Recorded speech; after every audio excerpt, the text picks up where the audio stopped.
Soil mechanics chapter soil foundation property of soil clay mineralogy and soil structure soil classification type of water in soil total stress seepage in soil permeability of soil soil strength of soil earth pressure compaction consolidation soil stabilization sample assembler bearing capacity of slope foundation.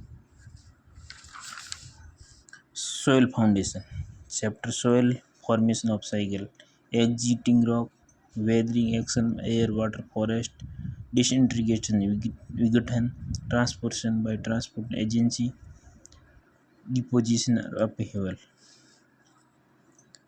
Soil formation के soil को दो प्रकार से classification किया गया है, residual soil और transported soil. Residual soil यदि कोई सोयल पुरानी चट्टान एक्जिटी रॉक से विघटित होने के बाद उसी चट्टान पर रुक जाती हैं तथा ट्रांसपोर्टर होकर नहीं जाती हैं, रेजिडुअल सोयल कहलाती हैं। If soil is turns located in parameter rock after erosion this type of soil is now as a residual soil.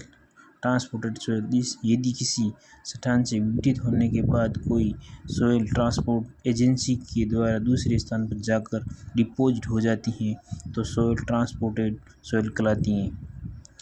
If soil are transported by transport agency and deposition and other place transport soil निम्न प्रकार से classified किया गया है। Alluvial soil, aeolian soil, laterite soil, margin soil, glacial soil. Alluvial soil a type of soil which is deposited by water is now alluvial soil. Alluvial soil a type of soil which is deposited by air now is alluvial soil. Laterite soil a type of soil deposited in the bottom of lake now is laterite soil.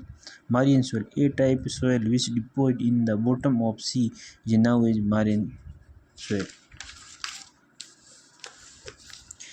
Glacial soil a type of soil deposited by an ice through glacial is now is glacial soil. Some important soil black cotton soil.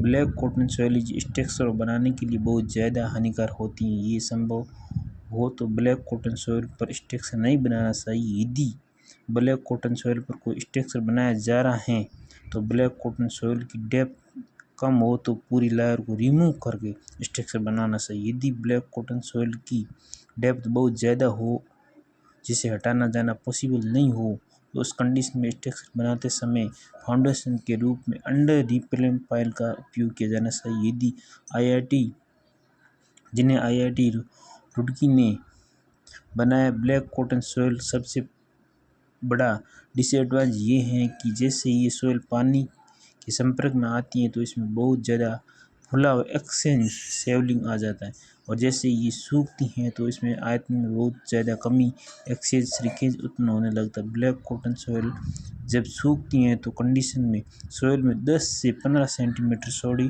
2.4 से 4 centimetre दरारें उत्पन्न हो जाती है। Black cotton soil में exchange सेवलिंग और exchange shrinkage जिसमें उपस्थित मोनोमेंटल क्ले कंपाउंड के कारण black cotton soil compass cotton की खेती के लिए सबसे अधिक उपजाऊ होती है।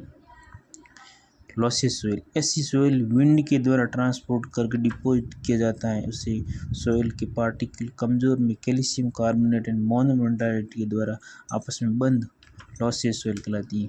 A type soil which is loess deposit by wind and now is loess soil and is weakly cemented with is calcium carbonate and monometallic ऐसी सोयल पहाड़ी चट्टानों के तलों में ग्रेविटी एक्शन में रॉक डिबार पत्थर के छोटे छोटे इकट्ठा होने के कारण बनती है। टाल सोयल कहलाती है।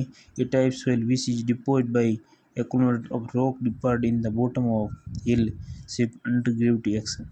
Tail of drift type of soil which deposited by melting of ice. Art type soil which deposited by water plain area bottom river bottom of stream.